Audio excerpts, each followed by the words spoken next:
Salmo de número 120. Acompanhe comigo a leitura. Diz assim a palavra do Senhor. Cântico de romagem. Na minha angústia, clamo ao Senhor e Ele me ouve. Senhor, livra-me dos lábios mentirosos, da língua enganadora. Que te será dado, ou que te será acrescentado, ó língua enganadora?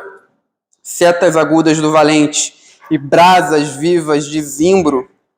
Ai de mim, que peregrino em Meseque e habito nas tendas de Quedar.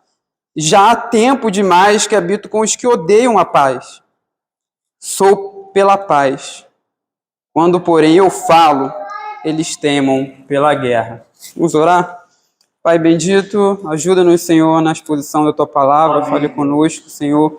Fale ao nosso coração. Sim, Pai. O Senhor nos ajude a sair daqui entendendo que o Senhor, quem o Senhor é e o que o Senhor revela a nós sobre o Senhor e também sobre nós, Pai. Em nome de Jesus Cristo. Amém. Amém. Meus irmãos, provavelmente todo mundo aqui já ouviu falar do famoso livro O Peregrino. É o Peregrino de John Bunyan. Talvez você já tenha lido esse livro, talvez você tenha até mesmo visto um filme, né? Porque tem uma adaptação cinematográfica desse livro. Ele é um livro muito estimado, né? Um dos livros mais famosos em todo o mundo. As pessoas falam bastante que depois da Bíblia, O Peregrino é o livro mais vendido. Então ele é um livro bem famoso e estimado. Charles Spurgeon, por exemplo, lia O Peregrino todo o ano. Todo ano, Spurgeon ele lia O Peregrino pelo menos uma vez. E o que esse livro fala, O Peregrino? O que ele fala? Ele fala da viagem de uma personagem chamada Cristão, né? Ele é um peregrino espiritual abatido em viagem para a cidade celestial. E nessa peregrinação, essa personagem chamada Cristão, ele experimenta vários acontecimentos ali, né? Ele tem várias experiências, ele encontra vários personagens também que fazem alusão à vida cristã, à experiência que nós, como seguidores de Cristo, passamos também na nossa jornada, enquanto vivemos aqui, na nossa jornada cristã. A peregrinação, meus irmãos, é um tema importante nesse livro, e peregrinação é um tema importante nas Escrituras. A gente vê esse tema bastante na Bíblia. Por exemplo, a peregrinação de Israel do Egito até Canaã, eles têm que passar ali pelo deserto. A gente também vê a peregrinação, por exemplo, de Judá. Quando eles saem do exílio babilônico, eles peregrinam para a terra de Israel, especificamente ali para a cidade de Jerusalém. O Novo Testamento também fala de peregrinação. O Novo Testamento compara a gente, a Igreja de Cristo, a peregrinos. Nós estamos na mesma condição de Israel, peregrinando para a terra de Deus, para o lugar da habitação do nosso Deus. E o nosso Salmo ele tem a ver com esse tema também. Salmo 120 ele tem a ver com peregrinação. Perceba que ele começa antes aí com o título Cânticos de Romagem, né? Os Cânticos de Romagem, eles são um grupo de 15 salmos que começa aqui no Salmo 120 e vai até o Salmo de número 134, né? Se você tiver com uma versão da Bíblia diferente, você vai perceber que ele talvez tenha um título diferente. Por exemplo, Cântico de Peregrinação, ou Cântico das Subidas, Cânticos dos Degraus também foram títulos traduzidos aqui do hebraico para a nossa língua, para o nosso idioma, né? No hebraico aqui, esse título não é tão claro, né? Para o povo da época estava claro, obviamente. O israelita que usava esse cântico aqui, na época em que os salmos foram organizados, provavelmente ele sabia o que significava o título aqui desses 15 salmos, desse grupo de 15 salmos. Para a gente não está tão claro, então algumas sugestões foram feitas, os estudiosos sugeriram algumas possibilidades para o contexto, para o significado, melhor dizendo, desses 15 salmos, né?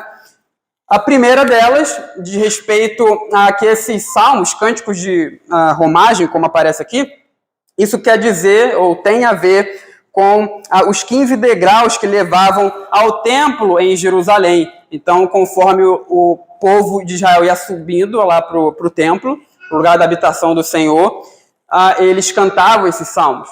A outra possibilidade é que esse título aqui faz referência a uma conexão teológica e literária que existe entre esses 15 salmos, mas a melhor posição, a posição que é mais defendida, ou parece ser a mais defendida, até onde a gente conseguiu ver, é que esses salmos fazem uma alusão à peregrinação de Israel a Jerusalém 3 vezes ao ano. Lembra que existia as 3 festas anuais, onde o israelita saía do seu lugar, da sua casa, e viajava, subia para Jerusalém. A festa da Páscoa, a festa do Pentecostes e a festa dos tabernáculos. Então, essa ideia de cântico de romagem traz essa alusão a essas peregrinações, nessas festas, as 3 festas anuais que o israelita deveria comparecer na presença do Senhor.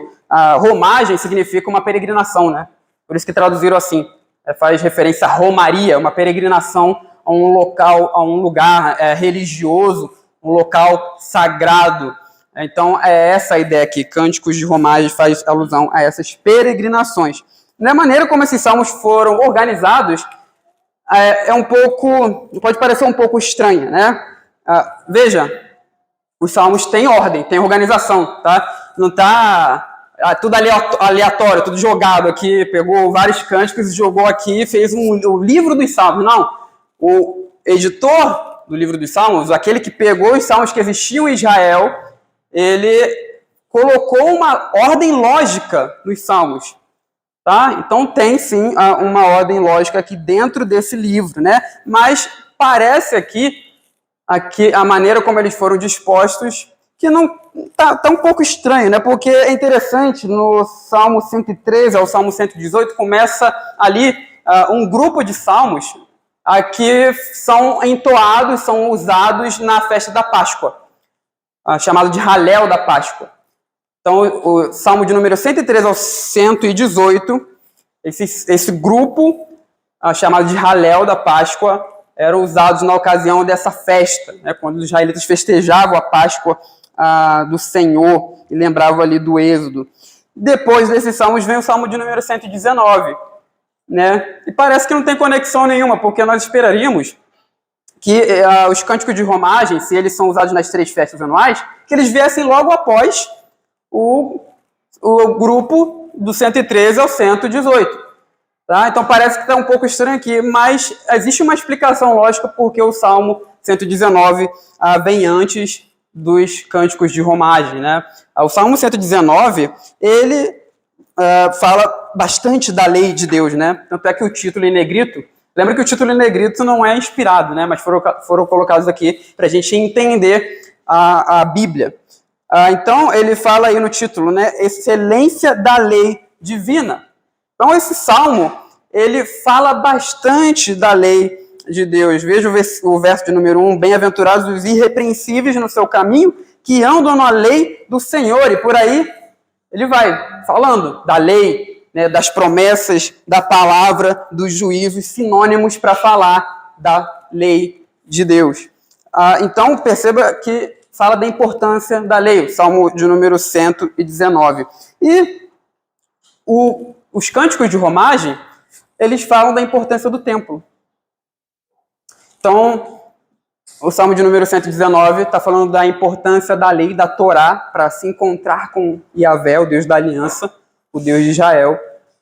Os cânticos de romagem falam da importância do templo, que é o local do encontro com o Senhor. Guardar a lei é importante para se encontrar com o nosso Deus, Deus da aliança, né, para o israelita. É claro que hoje quem faz o papel da Torá é o Messias, é Cristo, é nele que nós temos a nossa identidade, né? Israel tinha sua identidade ali na lei, na Torá.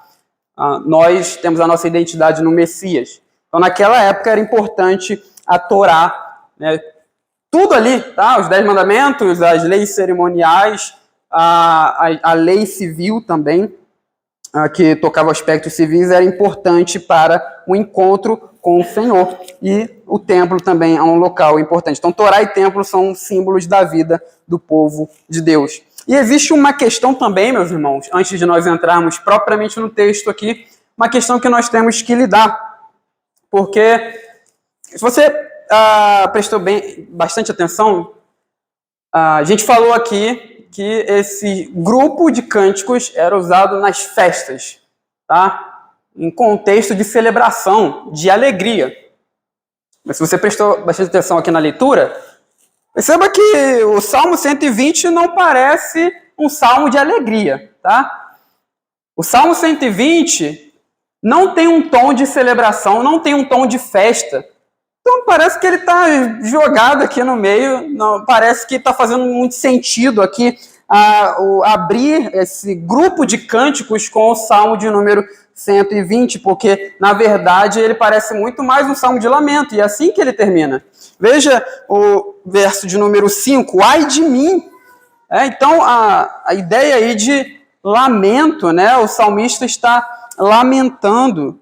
Ele termina a última parte do salmo em um lamento.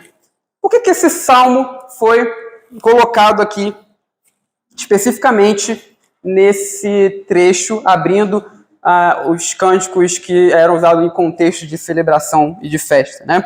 Vocês lembram muito bem, algumas vezes nós pregamos aqui no livro dos Salmos, a gente mencionou que o livro dos Salmos está dividido em 5 livros menores, ou 5 partes menores. E os cânticos de romagem, eles estão na 5ª parte, na última parte desse saltério, né, do saltério de Israel. E essa 5ª parte começa no Salmo de número 107. E esse trecho dentro do saltério, ele foi colocado aqui com um tema principal. E o tema principal é uma reflexão sobre o exílio, o retorno do exílio babilônico e o início da nova era do povo de Deus. Tá? Então, veja lá que o Salmo de número 107 abre essa 5ª parte do livro. E essa 5ª parte tem como tema uma reflexão do retorno do exílio da Babilônia e o início da nova era do povo de Deus. E veja que os cânticos de romagem estão dentro aqui desse grupo, abrindo com o Salmo 120, e é muito provável que por causa desse contexto de peregrinação em que milhares de israelitas cantavam os salmos viajando a Jerusalém, eles também refletissem sobre o retorno a Jerusalém após essas décadas no exílio babilônico. Então este salmo aqui, ele serve para abrir esses cânticos que eram usados nessas festas, justamente porque ele fala de alguém que está lamentando por viver longe da terra de Deus, alguém que está lamentando por estar longe do lugar da habitação do Senhor. O salmista é como se ele fosse uma ovelha no meio de lobos. Ele está num local estrangeiro, num local, num ambiente hostil. Então, ele deseja sair desse local para o local da presença de Deus, o local das alegrias, de bênçãos do culto em Jerusalém. Então é por isso que esse Salmo 120 abre aqui os cânticos de romagem. Ele não mostra uma alegria, embora sejam usados no contexto de festa, mas é proposital, porque refletindo no retorno do exílio babilônico, o Salmo fala também aqui da ideia de que o salmista está num local estrangeiro e deseja estar na presença do Senhor. Então, é por isso, né, que o Salmo também fala de confiar em Deus. Né? O tema principal aqui é o anseio pela presença de Deus. E como isso é mostrado, melhor dizendo, nesse Salmo. O tópico 1 desse Salmo começa no verso de número 1 e vai até o verso de número 2, que fala da confiança no livramento do Senhor. Esse verso 1 e 2 fala da confiança no livramento do Senhor. A gente vai ver isso agora, né? Vamos fazer a leitura aí, verso de número 1 e 2. Leamos. Na minha angústia clamo ao Senhor. Ele me ouve. Senhor, livra-me dos lábios mentirosos, da língua enganadora. Então, perceba que o salmista ele fala que na minha aflição chamei ao Senhor, ou a Yahvé, que é o Deus da aliança, e ele me ouve, ou ele me ouviu, pode ser entendido também no passado. Então, o salmista ele descreve aqui brevemente a sua situação. Ele está numa situação de aflição, numa situação de angústia, e ele tem alguém em que ele pode confiar para o ouvir. Ele acentua bem isso aqui, né? Yahvé ouve. Ser ouvido, meus irmãos, numa situação de angústia, de aflição, isso é muito importante, né? Quando você precisa de ajuda, quando você precisa de socorro, e você clama, e tem alguém a quem clamar e a quem te ouvir para te ajudar, isso é de suma importância em situações como essas. Eu estava me lembrando que, quando eu era mais novo, eu assisti um desenho, e nesse desenho teve um episódio bem interessante, né? Porque contou ali a história de uma personagem que achou um objeto tecnológico, e esse objeto levou essa personagem para uma outra dimensão. E nessa outra dimensão ela conseguia ver as pessoas que estavam aqui no nosso mundo. Essa personagem conseguia ouvi-las também, mas quem estava no nosso mundo não conseguia ouvir a personagem que tinha ido para outra dimensão. Então aquela personagem desesperada clamava por ajuda, gritava e ninguém a ouvia. É uma situação desesperadora quando você precisa de ajuda, clama e não tem ninguém para te ouvir. Mas perceba que Yahvé é o Deus vivo, ele é o Deus que ouve. O Salmo 34, verso 17, diz o seguinte: clamam os justos e o Senhor, Yahvé, os escuta e os livra de todas as suas angústias. O Senhor nos ouve nas nossas angústias. É isso que o salmista aqui está ressaltando, né? E provavelmente ele tenha feito aqui essa afirmação de que eu clamo ao Senhor pelo fato de acentuar o monoteísmo judaico, né? Ou seja, em outras palavras, ele está falando o seguinte: eu clamo ao Deus da aliança, ao Deus com quem eu tenho uma aliança, ao Deus de Israel, e não aos deuses pagãos, e não aos ídolos.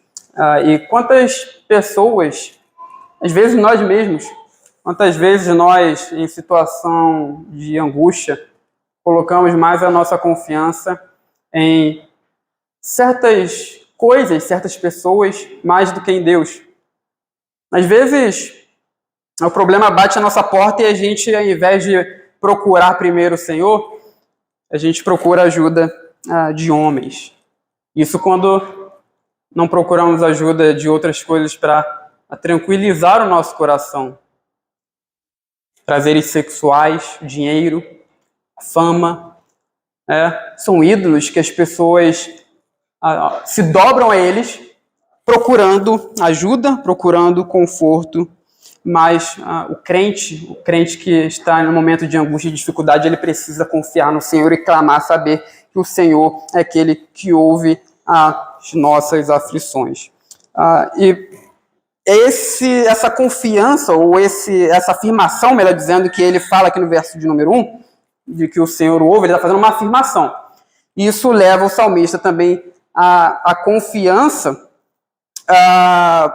de esperar do Senhor o livramento, né? Então a confiança fornece o fundamento para o salmista aclamar o Senhor e esperar dele o livramento. Veja que ele fala no verso de número 2: livra-me dos lábios mentirosos, da língua enganadora. Então a ideia aqui de livra-me, o que o salmista está querendo dizer aqui? Ele fala que livra a minha alma, né? Aqui não aparece, né? No texto não aparece minha alma, mas o me aí, livra-me. Esse me, no hebraico, é literalmente a minha alma, tá? Em outras palavras, a minha vida. Ele não está falando de alma no sentido da parte incorpórea do ser humano, do nosso espírito, mas a ideia do homem como um todo. Livra-me, livra a minha vida dos lábios mentirosos. A ideia aqui é que o salmista está mostrando ou expressando de que ele está na esfera de poder dos seus inimigos. Ele está preso nessa esfera de poder dos seus inimigos, ele precisa do Senhor para o libertar. Por isso a ideia aqui de livra-me. E a gente fica sabendo aqui, meus irmãos, que essa esfera de poder na qual o salmista está preso tem a ver com mentira, tem a ver com traição, tem a ver com engano, né? Lábios mentirosos aí é uma metáfora, né? Uma figura de linguagem para se referir a um mentiroso. Então ele estava nessa situação, passando uma situação onde estava preso na esfera de poder do seu inimigo, com mentiras, enganos e traição. Se a gente listasse alguns pecados que a Bíblia nos manda tomar cuidado e ranqueássemos todos eles, você veria que, talvez em primeiro lugar, o pecado da língua estaria nessa posição. A Bíblia adverte bastante sobre o pecado da língua e o poder que a língua tem de destruir as pessoas. A gente viu aqui, o pastor citou Tiago, capítulo de número 3. Esse trecho da carta de Tiago fala do pecado da língua, do cuidado que nós devemos ter e do poder que a língua tem para destruir. Ele faz até comparações bem interessantes. Tiago fala que se nós colocássemos freios na boca dos cavalos, nós conseguiríamos dirigir o seu corpo todo. E realmente é isso que acontece. Se você coloca freio na boca do cavalo, você vai guiar ele ali para onde você quiser. Navios são dirigidos por lemes que são bem pequenos, navios gigantescos dirigidos por um leme. O Tiago fala lá no capítulo 3 da sua carta, mas a língua, que é um pequeno órgão, é difícil de controlar. É um mal incontido. É um pequeno órgão que se gaba de grandes coisas, capaz de causar vários estragos e trazer destruição. Então, tudo que as pessoas constroem durante vários anos pode ser destruído com a língua delas. A gente tem casos aí de pessoas que construíram uma carreira profissional e tudo acabou porque falaram bobagens, porque falaram coisas erradas, usaram a língua de uma maneira má. E a mentira e o engano têm a ver com isso. Nós sabemos muito bem o quanto a mentira e a difamação pode destruir pessoas. Lembra de Nabote, lá do Antigo Testamento, no primeiro livro dos Reis? O rei Acabe, ele queria a vinha de Nabote. Ele tentou comprar, tentou vender, tentou trocar a vinha com o Nabote, e Nabote não quis porque fazia parte da herança dos seus pais. E aí a mulher de Acabe, Jezabel, formou um plano ali, levou a testemunhas falsas para acusar Nabote de blasfêmia. Ele foi morto. Então, testemunhas falsas, mentiras. A mentira tem poder de destruir as pessoas. Talvez você tenha passado ou esteja passando por uma situação dessa. No teu ambiente social, pessoas que querem levantar mau testemunho ou levantam mau testemunho contra você, mente a respeito de você para te destruir, para se livrar da tua vida. E pasmem, isso acontece até mesmo dentro da igreja. Pessoas que se dizem irmãs levantam falso testemunho para prejudicar os seus irmãos, para prejudicar o povo de Deus. Mas o Senhor é poderoso para nos guardar em todas as nossas aflições. Nós não devemos buscar retaliação, porque a retribuição vem do Senhor. É dele que vem a retribuição. É disso que fala o verso de número 3 e 4.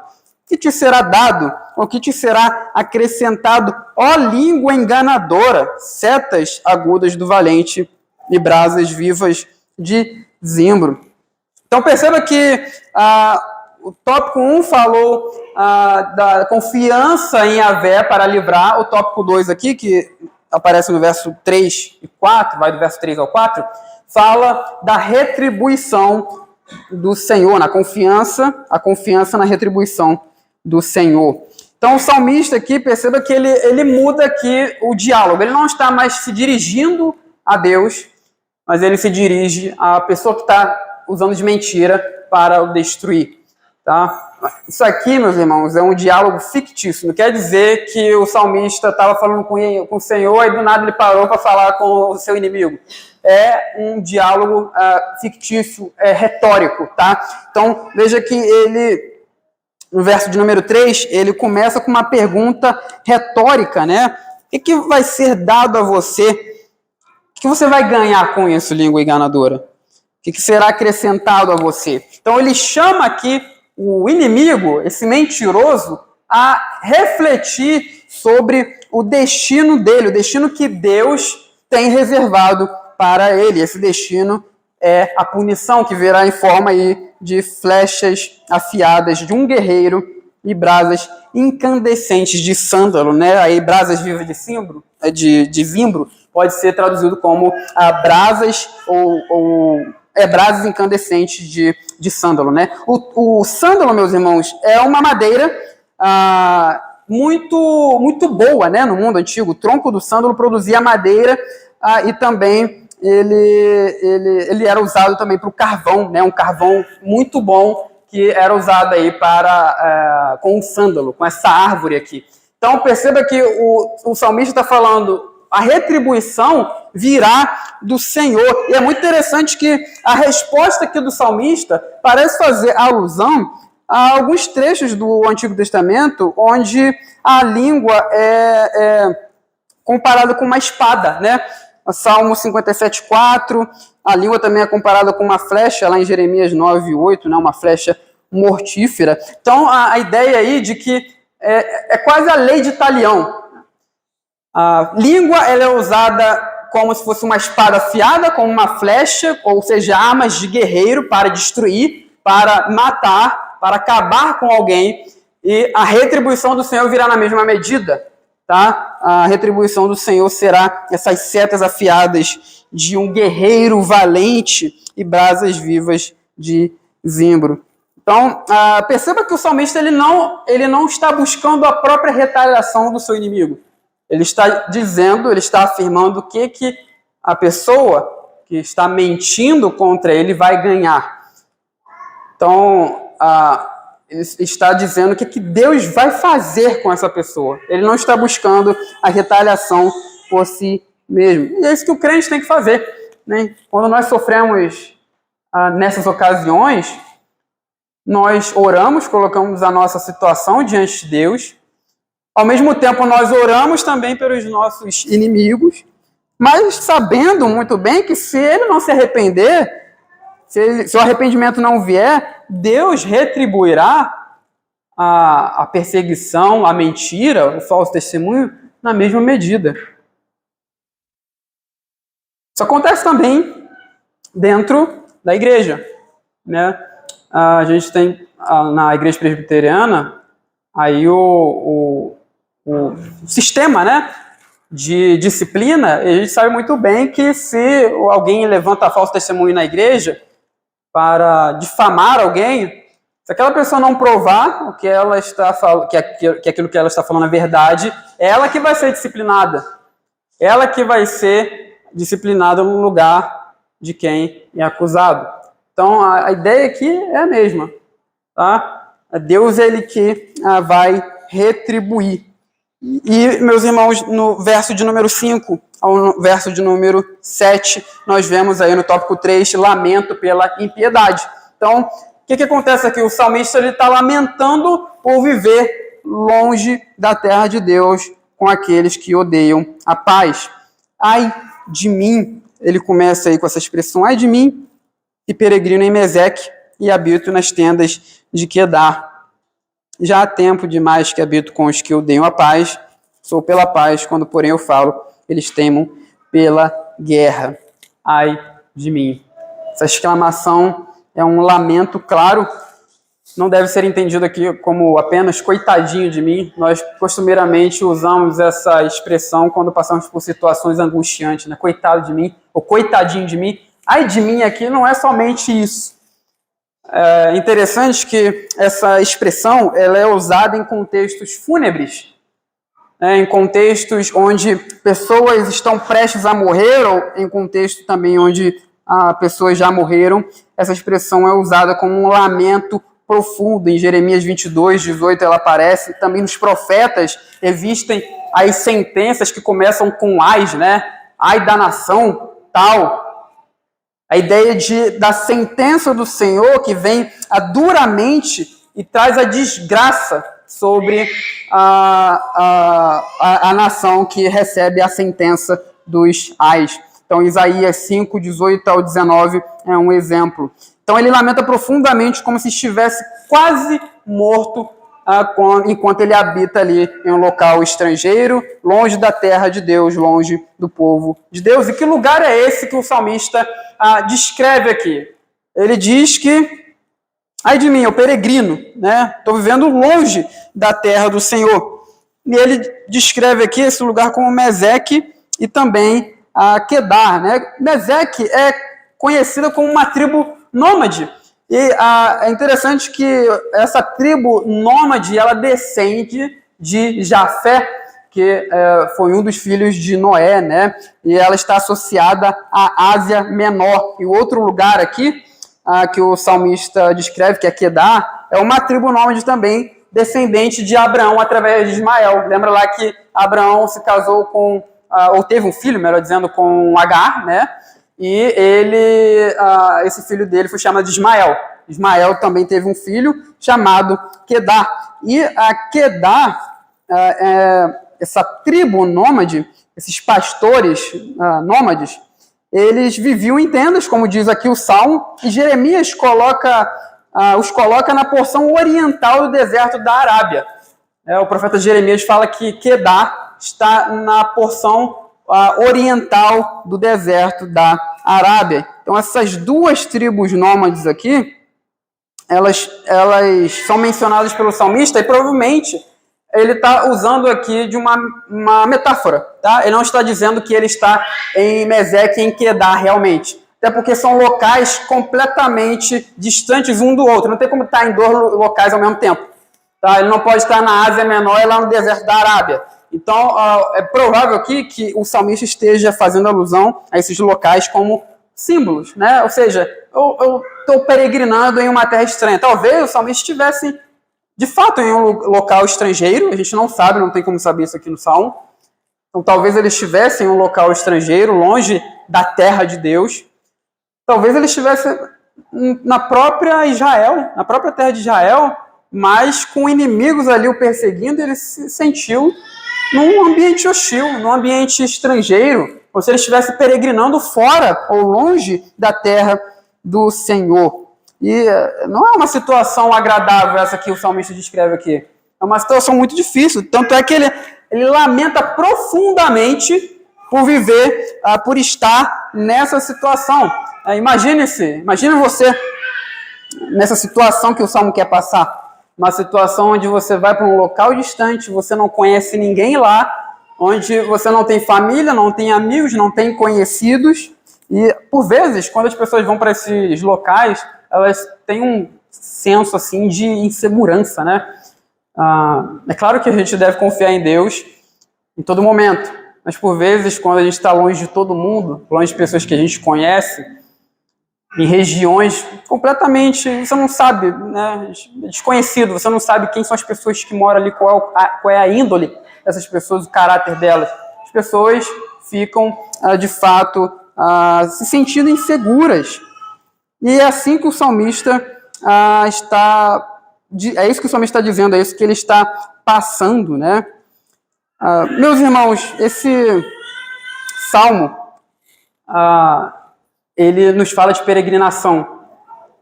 Ele nos fala da peregrinação do povo de Deus. Os cânticos de romagem são importantes para nós porque eles falam desse assunto. Eles falam de romaria, de peregrinação, de uma viagem, né? Ele começa aí descrevendo um servo de Deus vivendo em terra estrangeira. Como vimos agora, provavelmente isso não é literal, mas é um grupo de salmos que foi usado para nós refletirmos, ou para o israelita refletir, sobre o retorno do exílio a Jerusalém, né? Então, o organizador dos salmos, ele quer que nós mentalizemos isso. Ele quer que nós mentalizemos essa ideia. A ideia da peregrinação de um local longe da terra do Senhor para onde Deus, né, habita. E nós também estamos nessa situação, como mencionamos no início do sermão. Nós estamos numa situação de peregrinação em uma terra estrangeira, em viagem para um local que é o mundo de Deus. E quando eu falo aqui mundo de Deus, eu não estou falando no céu, tá? Nós não estamos aqui peregrinando exatamente para o céu. Nós não aguardamos o céu como o local final da nossa habitação. É importante a gente mencionar isso porque às vezes os crentes pensam que o céu é o local final do povo de Deus, é tudo que Deus tem para o seu povo. Não, o céu é maravilhoso, tá? O céu é maravilhoso, é lá que Jesus está. Tá? Paulo fala que estar com Cristo é incomparavelmente melhor. Mas a habitação final do povo de Deus não é o céu. A gente não está peregrinando para lá. Estamos peregrinando para a nova terra que Deus tem para o seu povo. É claro que Paulo fala também que a nossa pátria está nos céus, de onde também virá o nosso Salvador, o Senhor Jesus Cristo, que transformará o nosso corpo de humilhação para ser conforme o corpo da sua glória. Mas veja, Cristo descerá dessa pátria. Ele trará essa pátria para cá. E esse é o movimento bíblico. A Bíblia fala, principalmente no Novo Testamento, ele fala mais do reino de Deus descendo para a terra, mais de Deus vindo para cá do que de nós subirmos para o céu. Venha o teu reino, seja feita a tua vontade. O movimento bíblico é de Deus trazer o reino dele à terra. Então, como eu falei, o céu é um local maravilhoso, é o local onde os crentes que morrem estão aguardando a vinda do Messias, mas a imagem bíblica é que o nosso lar é na nova criação, onde viveremos no novo céu e na nova terra. Lembra lá de Apocalipse? A última imagem da Bíblia, o que acontece? É a nova Jerusalém descendo do céu da parte de Deus, adornada como uma noiva. E aí vem o refrão belíssimo, né? Eis o tabernáculo de Deus com os homens, Deus com eles habitará. Deus será o seu Deus e eles serão os povos, ou o povo de Deus. Então, essa é a imagem bíblica, é Deus trazendo o seu reino à terra. Enquanto nós peregrinamos para esse local, essa nova terra que Deus tem para nós, é certo que em ocasiões difíceis nós diremos ai de mim. Nós lamentaremos porque nós habitamos em uma terra estranha. Esse nosso lamento se torna tão profundo que se assemelha às vezes a um contexto fúnebre, a uma ocasião fúnebre. É o lamento que vem como consequência por não vivermos no mundo ideal de Deus. Nós não vivemos no mundo ideal de Deus. Nós vivemos num mundo que bem sabemos que está caído, repleto de pecado, repleto de angústia, repleto de tristeza. Então, ai de mim é o lamento por não viver no mundo ideal de Deus. Ai de mim é a expressão que reflete o anseio por estar na habitação do Senhor. Como o Salmo aqui nos mostra. Se somos peregrinos, nós devemos, de fato, ter esse anseio. Esse anseio deve estar firme no nosso coração. E, infelizmente, existem cristãos que estão bastante acomodados, bastante confortáveis com o mundo como ele se encontra hoje, com a vida que ele possui hoje. Impiedade, guerra, pessoas que são inimigas da paz, pecado, o pecado de maneira abundante, sendo manifestado no mundo através daqueles que odeiam a paz, através daqueles que odeiam a Deus. E muitas pessoas que se dizem cristãs, elas não estão nem aí para isso. Elas estão muito confortáveis em viver em uma terra estrangeira, em viver longe do local em que Deus quer trazer o seu povo. O verdadeiro cristão, meus irmãos, ele não pode se sentir conformado com esse tipo de coisa. O verdadeiro cristão não se sente conformado com o mundo como ele se encontra hoje. Nós ansiamos pela habitação final de Deus. Nós ansiamos pelo novo céu, pela nova terra, pela nova Jerusalém que Deus trará. Esse é o nosso verdadeiro anseio, é o que o reino de Deus seja finalmente revelado na pessoa de Cristo. É isso que Deus nos chama a ter, esse sentimento que Deus nos chama a ter hoje. Outra lição também que nós tiramos desse salmo é que se ele fala de alguém que estava com a vida em risco e preso na esfera de poder do seu inimigo, relacionada à mentira, ao engano, então esse salmo nos remete também à pessoa de Jesus. Se você já sofreu mentira, se pessoas já mentiram a teu respeito, disseram falso testemunho a teu respeito, saiba que Jesus sofreu isso primeiro em teu lugar.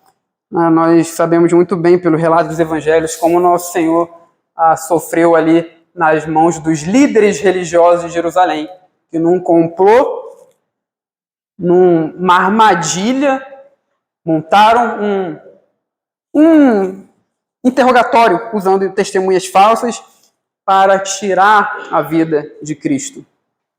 E é muito interessante porque Cristo ele não buscou retaliação. Ele foi injuriado, mas não injuriou. Foi humilhado, mas não abriu a sua boca. Como ovelha muda, foi levado ao abatedouro. Ele apenas confiou em Deus. Nessa ocasião, ele confiou no seu Pai e expressou essa confiança, sabendo que Deus o vindicaria. Vocês vão ver o Filho do Homem assentado, ou melhor, vindo, melhor dizendo, com as nuvens do céu, assentado à destra de Deus com poder e grande glória. Então perceba que Cristo, nessa ocasião, sofrendo nas mãos de pessoas que estavam dizendo mentiras, ele apenas confiou em Deus. Em certas ocasiões, é apenas isso que nós devemos fazer. Sabe aquela ocasião em que pessoas se levantam contra nós e parece que não tem como fazer nada? Apenas confiar no Senhor? É exatamente isso. E ele confiou no Pai.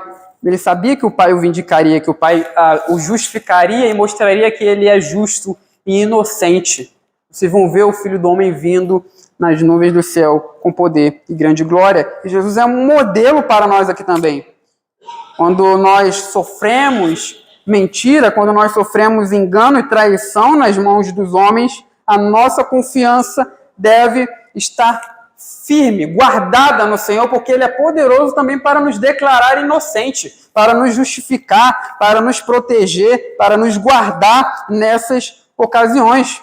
Que ainda que pessoas montem ciladas, montem armadilhas para nos prender nas suas esferas de poder, de mentira, nós sabemos que, em última instância, a nossa vida, meus irmãos, está nas mãos do Senhor, está nas mãos do Deus Todo-Poderoso, que é poderoso para nos livrar de todo laço, de toda armadilha que podem colocar no nosso caminho. Deus, por meio de Jesus Cristo, deixará claro no dia de Cristo aqueles que, de fato, creram na verdade, praticaram a verdade, aqueles que creram na mentira, falaram mentira e praticaram a mentira. Ele vai justificar o seu povo. Nesse dia, ele nos declarará inocentes diante dos mentirosos. Lembra que os mentirosos estão proibidos de entrar no novo mundo de Deus. Os mentirosos estão proibidos de entrar na Nova Jerusalém. João em Apocalipse nos fala isso. Da Nova Jerusalém ficam de fora os mentirosos. Ficam de fora os mentirosos. Eles são proibidos de entrar na cidade do Senhor. E assim, a nossa tenda, quando Jesus vier e nos edificar, a nossa tenda não mais estará em Meseque, não mais estará em Quedar. Nós não mais peregrinaremos em um local estrangeiro, mas sim habitaremos no novo céu e nova terra, onde habitam a justiça e a paz. Essa é a esperança do peregrino cristão. Essa é a esperança do povo de Deus.